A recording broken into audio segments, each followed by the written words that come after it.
a dit le professeur Tadevin, j'ai le plaisir de travailler au service de la Pitié-Salpêtrière, qui est un des hôpitaux de Paris et de la PHP. Et j'ai aussi le plaisir d'être trésorier adjoint de la SPILF. On va commencer tout de suite par mes liens d'intérêt. Donc j'ai des liens durables et permanents, que ce soit avec Bill Gates parce que j'ai travaillé sur PC, ou avec Apple parce que j'ai un iPhone. Je suis donc membre de la SPILF, j'ai un lien d'intérêt avec mon employeur puisqu'il me verse de l'argent tous les mois pour ce que je fais. Et puis je participe à d'autres sociétés savantes. Et puis je fais des interventions ponctuelles avec à peu près tous les labos qui peuvent produire des antibiotiques, en tâchant d'être le plus exhaustif possible et surtout d'être le moins complaisant. La première chose à faire, c'est on va parler thérapeutique, on va parler à la fois thérapeutique symptomatique et thérapeutique étiologique. Si vous vous posez une question et que vous n'avez pas envie de vous perdre dans les dédales et méandres d'Internet, allez sur le site infectiologie.com, qui est le site de la SPILF, où notre webmaster, le docteur Serge Alfandari, fait un travail de titan pour mettre à jour absolument tout ce qui compte dans la prise en charge du Covid, et vous trouverez à peu près toutes les informations dont je vais vous parler. Il y a déjà des choses, il faut qu'on se mette d'accord. Donc on va parler science, on va parler essais cliniques, on va parler hypothèses, qu'il faut faire, ce qu'il ne faut pas faire. Mais la première chose à comprendre, c'est que dans toute cette pandémie, même dans les essais cliniques, les outcomes ont varié. Au début, c'était la charge virale dans le nez, puis la transfert en réanimation, la mortalité à J28, et on commence à voir les premiers papiers qui apparaissent sur la mortalité à 60 jours ou à la sortie du patient. Et si vous changez d'outcome, eh bien, les résultats n'ont pas forcément la même significativité. C'est-à-dire que si vous voulez baisser la charge virale, vous pouvez avoir des résultats positifs, mais ça ne vous dit pas si votre patient il va sortir vivant de l'hôpital. Les deuxième et troisième points, c'est des mantras qu'on m'a enseignés et que je fais mien. C'est que les malades sont très résistants. La preuve, c'est qu'ils nous résistent à nous, les docteurs. Et la deuxième chose, c'est qu'un médecin doit garder en tête que la première chose qu'il doit faire, c'est ne pas nuire à son patient. Et vous allez voir que je vais être assez critique sur tout ce qu'on a pu faire ou tout ce qu'on fait dans le Covid. Et c'est pas juste parce que j'ai envie d'être désagréable ou faire mon malin, mais c'est parce que c'est ces deux mantras-là qui résonnent dans ma tête après 18 mois de Covid. Le dernier point qui en découle, c'est que faire quelque chose, une intervention, ce n'est pas forcément bien faire. Et le dernier point, c'est que on est encore très précoce dans cette maladie, ce virus et la maladie qui est associée à ce virus, et que seul le temps permettra de trancher pour savoir au final si on a eu raison ou pas de faire ce qu'on a fait. Deuxième point d'introduction, c'est qu'on a vécu une épidémie de malscience absolument dramatique. C'est pas à jour, hein, mais quand on voit qu'en 18 mois, on est à 100 000 publications sur le Covid-19, 71 000 si on prend que SARS-CoV-2, on se dit qu'il y a quelque chose qui ne va pas, que très probablement 99% de ces publications ne servent à rien, si ce n'est à augmenter les impact factors des journaux et augmenter les points SIGAPS des publicateurs. Si on compare, hein, MERS-CoV, qui est une épidémie qui dure depuis 2012, on n'était seulement qu'à 4000 publications. Certes, ce n'était pas une pandémie mondiale, mais voilà. Et puis le graphique vous montre le délire de l'hydroxychloroquine, où à la fois des scientifiques, mais aussi des présidents de grands pays ou des artistes et autres se sont insérés dans le débat médical, enfin dans la discussion médicale et la construction de la science, et on sait que maintenant que c'était vraiment un drame. Ensuite, il faut savoir ce qu'on fait et pourquoi. Et vous vous souvenez, une des grandes théories dans la prise en charge du Covid et qui court encore, c'est le repositionnement. Le repositionnement, effectivement, c'est une stratégie qui peut être utile, mais il faut savoir ce qu'on fait et pourquoi on le fait. Et comme vous pouvez voir sur le schéma, on a toutes les molécules qui ont été proposées en repositionnement. Et bizarrement, toutes ces molécules ont un mode de fonctionnement identique, qui est que ça induit la phospholipidose. Or, on sait maintenant, et c'est un travail qui a été publié dans Science, que la phospholipidose, in vitro, ça donne des résultats, in vivo, ça sert à rien. Donc déjà, ce qu'on peut se dire, c'est que toute molécule testée, repositionnée, qui est basée sur ce principe-là, en fait, ne sert à rien et il ne faut pas aller plus loin. Ce qu'on sait qu'il faut vraiment plus faire à l'heure actuelle, hydroxychloroquine ou chloroquine, ivermectine, vitamine C, vitamine D, AINS, aspirine, lopinavir, darunavir, zinc, sélénium, interféron, IEC, azithromycine, l'antibiothérapie systémique à l'entrée du patient, le bamlanivimab en monothérapie, l'homéopathie, le magnétisme et le jeûne intermittent. Ce qu'il faut vraiment faire, pour le moment, si on se fie aux essais et à la littérature, et qu'on garde comme endpoint simplement notre endpoint mortalité à J28, ce qu'il faut vraiment faire à l'heure actuelle, c'est 1. De l'oxygénothérapie, 2. Des corticoïdes, et 3. Une anticoagulation préventive simple. L'oxygénothérapie, donc vous savez la manier, je pense vraiment maintenant que c'est la pierre angulaire de la prise en charge des malades et qu'il faut être en capacité d'adapter les apports en oxygène aux besoins de notre malade, que ce soit par de l'oxygénothérapie nasale, par aérosol, que ce soit de l'oxygène haut débit par l'Optiflow ou l'intubation, et dans les cas les plus réfractaires, aller jusqu'à l'ECMO. Pour les corticoïdes systémiques, et je remercie le docteur Paul Loubet qui est MCUPH à Nîmes, qui a fait cette magnifique présentation lors des JNI de Montpellier. Vous allez voir, il y a plusieurs diapos qui proviennent de son diaporama au cours des JNI qui ont eu lieu fin août, début septembre. Donc, les corticoïdes systémiques, là, on a des données assez fiables, toujours à J28, provenant de l'essai Recovery, où les patients chez qui on donne de la dexaméthasone à 6 mg kg voient leur mortalité diminuer. Depuis, il y a eu 7 essais, 1700 patients, corticoïdes versus placebo, analyse de la mortalité, et on retrouve des données qui sont en méta-analyse favorables à l'utilisation de la corticothérapie. Toutefois, il faut quand même se garder à l'esprit que même sur les choses où on pense que ça marche vraiment, il y a des choses qui sont un peu bizarres. C'est-à-dire que là, on a un essai qui a été fait en Europe et en Inde sur près de 1000 patients, chez des patients oxygénodépendants ou sous ventilation mécanique, et ils ont comparé dexaméthasone 6 mg versus 12 mg. Et ils arrivent à montrer une tendance à ce que ça soit peut-être un petit peu mieux de doubler les doses, mais pas de vraies difficultés. Et ça pose aussi la question de la corticothérapie, comment on l'a fait. Et quand on a été un peu sur le terrain, moi je peux vous dire que dans mon hôpital, au début, des protocoles de corticothérapie, il y en avait 10 différents, avec des molécules différentes. Et encore une fois, on se base que sur la survie sans support à J28. Quels sont les traitements spécifiques qu'on peut discuter encore à l'heure actuelle? Il y a les immunomodulateurs d'une part, les antiviraux d'autre part. Le remdesivir. Alors le remdesivir, c'est rigolo parce que pour moi, cette molécule était enterrée et n'avait plus aucun intérêt. Donc il y a ce premier article de la firme, ACTT1, où il y avait une tendance, il y avait quelque chose qui était un peu mieux chez les patients qui avaient de l'oxygène, mais qui n'était pas trop grave. Ensuite, il y a eu l'essai Solidarity, qui a montré que ça changeait strictement rien, et donc pour moi, c'était enterré. Et puis, il y a des méta-analyses qui disent, mais quand même, l'évolution vers la ventilation mécanique ou l'ECMO, il y a peut-être un petit bénéfice chez les patients qui ont besoin d'oxygène, mais qui ne sont pas encore assez graves.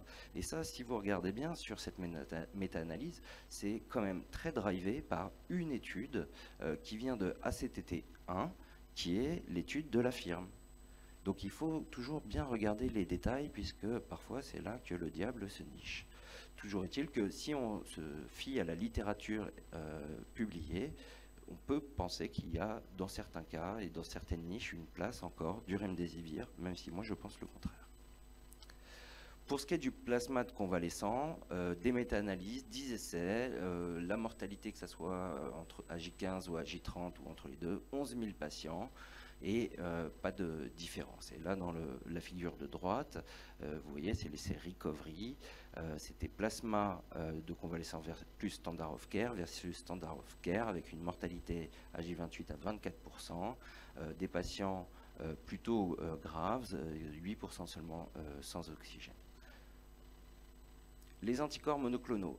Donc ça, vous savez, hein, il y a plusieurs phases de la maladie.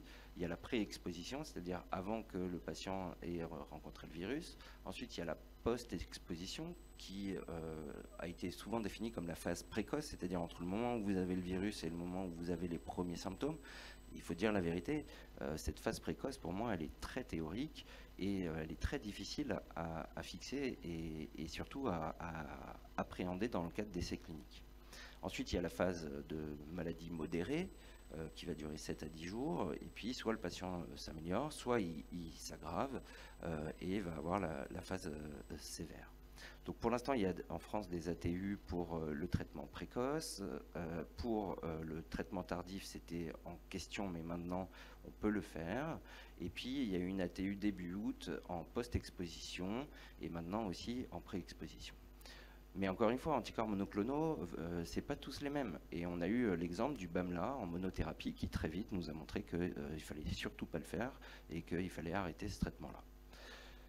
Néanmoins, si on prend l'essai Ronaprev, c'était donc un cocktail d'anticorps monoclonaux, casirivimab et indevimab, plus standard of care. Ils ont incorporé la mortalité globale. Et là, les résultats sont intéressants. C'est-à-dire que si on prend tous les participants, il n'y a pas de bénéfice. Si on ségrège les patients en patients séronégatifs vis-à-vis de SARS-CoV-2 et séropositifs vis-à-vis de SARS-CoV-2, à J28, on a une différence de mortalité quand on donne le traitement par rapport au placebo. Donc en synthèse, sur les données de la littérature, peut-être qu'il y a encore une place pour le remdesivir chez les patients hospitalisés sous oxygène.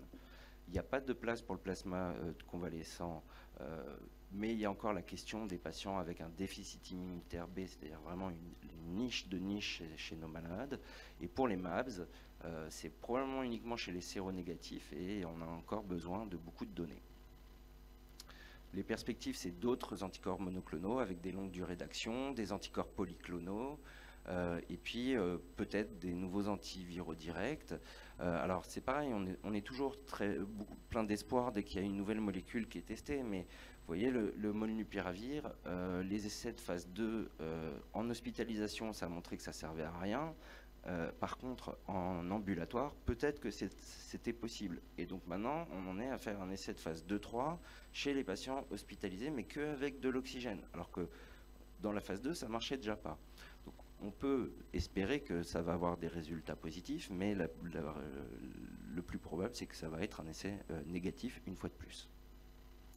Les autres immunomodulateurs, donc les anti-IL6, ça a un effet, plus pour le tocilizumab que le sarilumab, mais c'est encore une fois un endpoint à J28. Et le seul essai qui a été publié à J60 avec le tocilizumab, eh bien pour ces patients-là, le bénéfice du tocilizumab finissait par diminuer. Et on sait qu'on a un odds ratio d'infection quand on a reçu corticoïdes plus tocilizumab qui est à 10 par rapport à n'avoir rien reçu. Toutefois, c'est dans les préconisations à l'heure actuelle.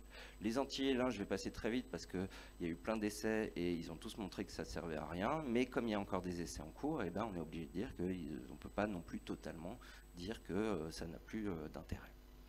Le canakinumab, un essai au Canada, 500 patients. La survie, eh bien, pas de différence. Les inhibiteurs de JAK, alors c'est très compliqué parce qu'il y a beaucoup d'inhibiteurs de JAK différents. Certains qui ont pu montrer un bénéfice, toujours sur une mortalité à J28, parfois bénéfice qui n'est pas significatif, et puis il y en a qui ont montré carrément qu'ils ne servaient à rien. Mais comme il y a encore des essais en cours, ou qu'il y a certains, en particulier le tofacitinib, qui lui a montré peut-être une tendance vers l'amélioration sur un critère composite qui était respiratory failure et mort, dans un essai où il y avait 25% des patients qui n'avaient pas d'oxygène, eh bien, on ne peut pas encore trancher définitivement cette donnée. Excusez-moi. Donc en synthèse, les corticoïdes, ça on avait dit oui. Les anti-L6 et anti-JAK en association aux corticoïdes, il y a des données pour dire qu'on pourrait le faire, mais il y a aussi des données pour dire que peut-être c'est pas si formidable que ça. Et les anti-L1, on manque de données de qualité. Les perspectives, c'est de définir effectivement pour quel malade ça a un bénéfice et à quel timing de la maladie. Il y a des essais sur des molécules inhalées et puis il y a des essais sur d'autres molécules. Je ne vais pas m'apesantir là-dessus. Je voudrais juste qu'on aille de la science fondamentale retourner vers nos malades. Et c'est ce travail qui nous a été présenté à la Pitié par Paul Bastard. Paul Bastard, c'est un interne qui fait sa thèse au laboratoire de Imagine et ils font de la génétique des populations. Et puis, ils ont travaillé un peu sur le Covid. Et en fait, ils se sont rendus compte de deux choses. La première chose, c'est qu'il y avait des patients qui avaient des mutations dans les voies de l'interféron de type 1 et que ça représentait 3,5% des patients qui avaient des formes sévères de Covid sans autre facteur de risque. Et en fait, ces patients-là, ils ont un défaut in vitro et in vivo et ça entraîne une réplication plus élevée du SARS-CoV-2. Et donc, chez ces patients-là, ils vont évoluer vers des formes plus importantes. Et donc, du coup, on peut se poser la question, chez ces patients-là, de faire des traitements précoces avec de l'interféron. Et puis, de screener les malades qui s'aggravent pour éventuellement chercher ces facteurs de prédisposition. L'autre chose qu'ils ont montré, et ça c'est encore plus formidable, c'est que 10% des patients avec des formes sévères de Covid produisent des auto-anticorps contre les interférons de type 1. Et ils ont un travail un peu plus récent, regardé sur des patients tout venant, et ça monte à presque à 40 à 50% sur leurs dernières données. Et en fait, ces anticorps anti-interférons, ils neutralisent l'interféron de type 1 in vitro, in vivo, et également, ils inhibent l'effet protecteur des interférons dans le SARS-CoV-2. Dans leur étude, c'était majoritairement des hommes et ils avaient, plus l'âge augmentait, plus la prévalence d'anticorps anti-interférons était importante.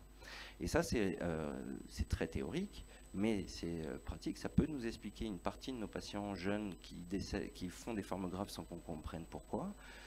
Et puis surtout, si on a des auto-anticorps dans le sang, on a une possibilité de thérapeutique, soit en les chélatant, soit en les enlevant des plasmas des patients. Et ils ont fait, avec des collègues réanimateurs, des échanges plasmatiques. Et pour certains patients, il y a eu des évolutions spectaculaires et favorables. Mais encore une fois, les êtres humains ne sont pas des souris de laboratoire, et c'est pas parce qu'on a une mécanistique magnifiquement démontrée sur un modèle que ça marche forcément chez les patients. Et puis, il faut se rappeler de l'histoire de la médecine, mais à chaque fois remettre l'histoire de la médecine dans le contexte de la lumière actuelle.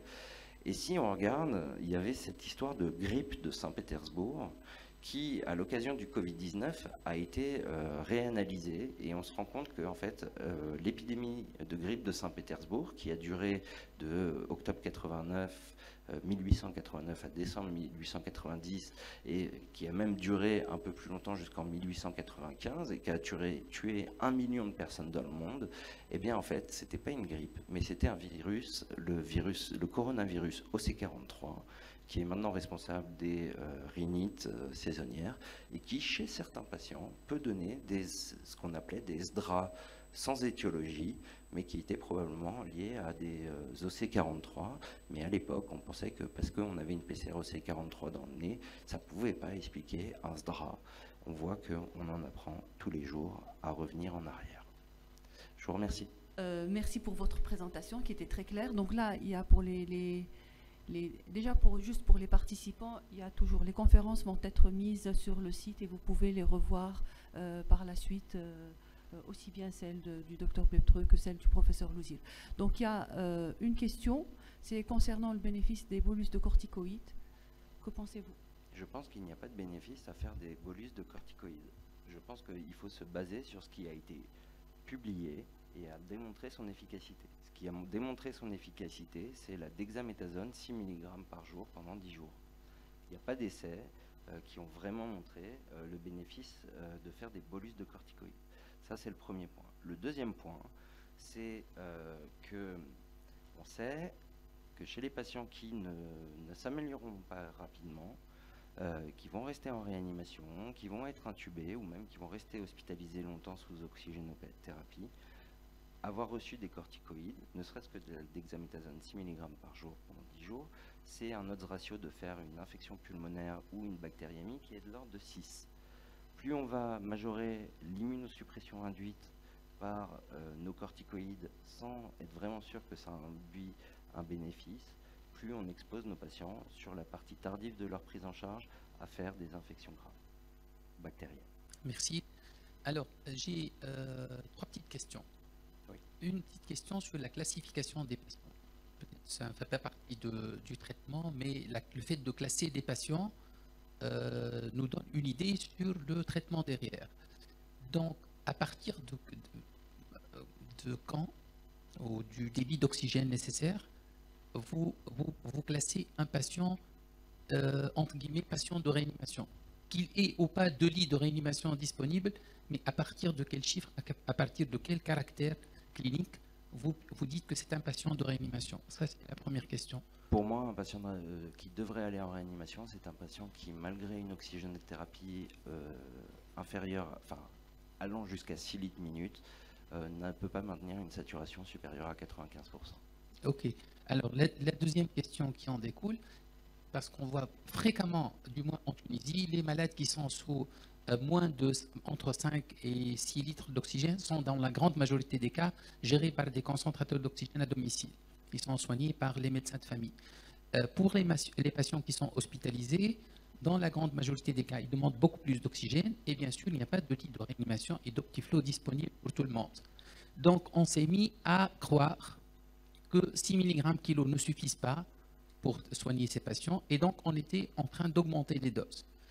Le problème, c'est qu'on met entre 2 et 3 fois par jour, donc de 4 mg, donc entre 8 et 12, voire pour les malades hyper graves, qui a un débit très au-delà des capacités du manomètre à chiffrer, plus que 16 litres d'oxygène, et comme il n'y a pas d'Optiflow, donc on se rabat sur le côté anti-inflammatoire des corticoïdes, on les met dans la grande majorité des cas à 12 mg par jour, et on atteint les 10 jours de la pleine dose et les malades ne s'améliorent pas convenablement ou s'améliorent progressivement sans pour autant avoir un débit d'oxygène fortement abaissé. Alors, est-ce que, honnêtement, on ne sait pas quoi faire. On diminue parce qu'on sent que ça ne marche pas, mais on n'a aucune règle dans la pente de diminution des doses de corticoïdes. Et puis, on ne sait pas quoi faire. Alors, la première chose, c'est que, déjà, je suis admiratif du courage des médecins tunisiens, parce que, honnêtement, gérer des malades qui ont besoin de 6 litres d'oxygène au domicile en tant que médecin de famille, moi, j'en aurais été incapable. Ça, c'est la première chose. Deuxièmement, c'est, bien évidemment, ces essais, ils ont été faits dans des pays extrêmement industrialisés et à haut revenu. Et donc, les critères que je vous présente là, c'est des critères qui sont tirés d'études de pays où on a la capacité de le faire. Néanmoins, on le sait, il suffit de regarder ce qui se passe à l'heure actuelle aux Antilles, c'est-à-dire en Guadeloupe et en Martinique, ça a beau être la France, on en est à ne pas transférer des patients en réanimation quand ils ont 50 ans ou 45 ans, parce qu'il n'y a pas assez de lits disponibles. Néanmoins, je pense que ce n'est pas parce qu'on ne peut pas proposer la situation optimale et toutes les options qui ont été, entre guillemets, validées par des essais, qu'il faut recommencer à bricoler, en fait. Et je pense que monter la posologie chez des malades, ça n'a pas de bénéfice. Je vous en ai pas parlé, mais je pense que vous avez dû voir ça. Les épidémies de décompensation de diabète à l'occasion des corticothérapies chez nos malades, ça a fait des dégâts. On s'est retrouvé avec des patients en acidocétose, des situations... quand on est déjà hypoxique, se prendre l'acidocétose en plus parce qu'on est sous corticoïdes, parfois à des doses doublées, triplées ou prolongées parce qu'on ne sait plus quoi faire, je pense vraiment qu'on gagnerait à un moment donné à se dire, voilà, j'ai appliqué tout ce que ma communauté a défini Et quand ça ne marche plus, il faut arrêter de faire l'apprenti sorcier et il faut accepter que parfois, on n'a pas de solution. Mais les solutions, elles existent quand même. C'est-à-dire que quand on a fait notre cure de corticothérapie et que ça n'a pas marché, on continue à voir comment on fait pour lui apporter le maximum d'oxygène. On continue à faire du Lovenox, enfin de l'anticoagulation préventive comme on peut en fonction de ce qu'on a, la molécule qu'on a à disposition. Et puis on accompagne les patients et la famille en leur expliquant qu'on est allé au bout de ce qui est raisonnable de faire et qu'il peut encore y avoir un espoir qu'avec le temps, ça évolue favorablement, mais qu'on risque malheureusement d'aller vers quelque chose d'une issue fatale. Et cette épidémie nous a réappris à comprendre qu'on n'est pas tout puissant et que oui, les maladies infectieuses, ça tue. Alors, excusez-moi, juste une dernière réflexion, ça prend 10 secondes. Vous avez fait, vous nous avez fait comprendre que les patients qui passent en réanimation, qui étaient sous corticoïdes, font donc un très fort risque de bactériémie, d'infection bactérienne. Juste notre petite expérience, après avoir vu peut-être entre 600 et 700 patients, les patients qui restent dans les services médicaux, malgré la corticothérapie à forte dose largement prolongée, on n'a pratiquement pas vu de patients qui chauffent, qui font des états septicémiques. Et on n'a pas eu besoin, honnêtement, de mettre même des traitements antibiotiques, même si on prolonge très très largement la corticothérapie. Sur ce point-là, vous avez raison, j'aurais dû tempérer. Effectivement, mais ça, c'est pas une nouveauté. On sait que plus un séjour en réanimation, plus le nombre de procédures invasives augmente, plus le risque d'infection est grand. Ça, c'est pas nouveau. On réinvente le fil à couper le beurre en disant ça. Et c'est vrai qu'en salle, on a quand même une incidence moindre, mais néanmoins, quand on prend globalement, il y a un surrisque d'infection quand on a été exposé à des traitements immunosuppresseurs. Alors Alexandre, on va essayer de faire des réponses courtes parce qu'on a pas mal de questions qui viennent sur la ligne et puis on va repasser le micro en salle après. Donc question courte avec réponse courte. À qui tu fais de l'interleukine 6? Alors des anti-IL-6 ? Oui. Moi personnellement, maintenant, j'en fais plus. D'accord. Si vous voulez... Mais mes réanimateurs en font à tout patient qui arrive en réanimation, c'est-à-dire patients qui ont eu des corticoïdes et qui, malgré ça, nécessitent une oxygénothérapie supérieure à 6. Quand tu dis ça, tu laisses croire que toutes les réanimations font de l'interleukine. Non, la réanimation de chez toi. J'ai dit mon hôpital. Ton hôpital, oui, mais attention à la façon dont tu dis. Il y a très très peu de réanimations qui font de l'interleukine aujourd'hui. Hein. Très peu. D'accord. Alors on continue sur les réponses courtes. Donc très peu d'indications. Et dans la nôtre aussi, c'est vraiment très rare. Sur les corticoïdes, tu fais à qui? Les corticoïdes, je fais à partir de 2 litres d'oxygène chez un patient hospitalisé. D'accord. Mais c'est le contexte français. Ok. Est-ce que tu arrêtes les corticoïdes à J10 quand les gens ont encore besoin d'oxygène ou est-ce que tu continues? Tu les arrêtes, comme dans les études. Dernière chose, c'est que je fais de l'ivermectine pour déparasiter mes patients que je mets sous corticoïdes systématiquement. Très bien. Et peut-être la dernière question, c'était là-haut. Pour la fibrose pulmonaire, chez quelqu'un qui aurait une sérologie négative, est-ce qu'il y a un intérêt de faire des bolus de corticoïdes en prévention de la fibrose, en cas de séquelles de fibrose? La corticothérapie dans la fibrose pulmonaire, c'est vraiment une question de pneumologue spécialiste des pneumopathies infiltrantes diffuses.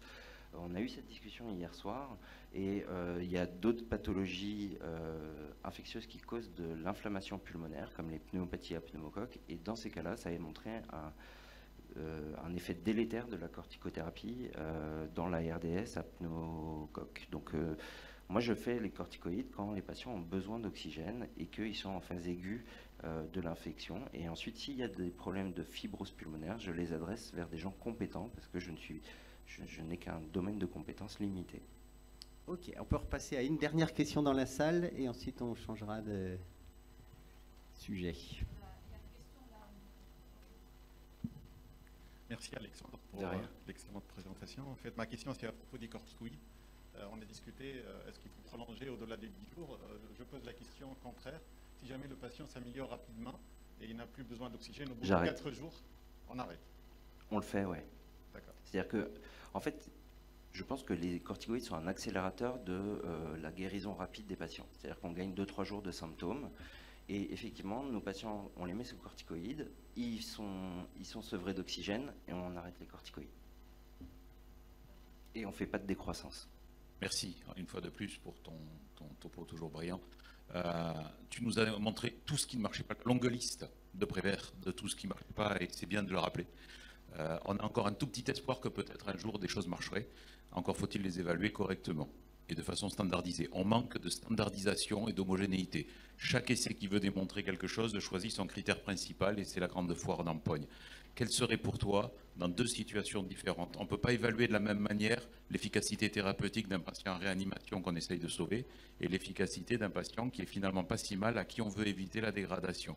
Quels seraient les deux critères principaux que tu retiendrais dans chacune de ces potentiels essais randomisés? Alors Bernard, si tu permets, je vais tourner la question différemment. La question est, est-ce que notre molécule a une visée anti-inflammatoire, que ça, soit direct, soit par immunomodulation, ou est-ce que c'est une visée antivirale?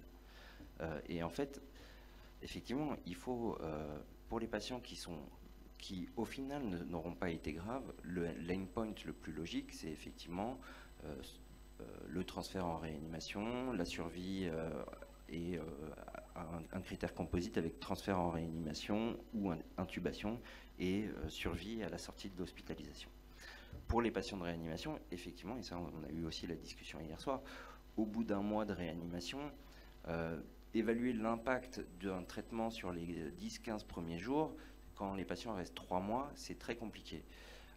Néanmoins, je pense que pour ces patients-là, on ne peut pas avoir d'autres endpoints que la survie au moment de la sortie de l'hôpital.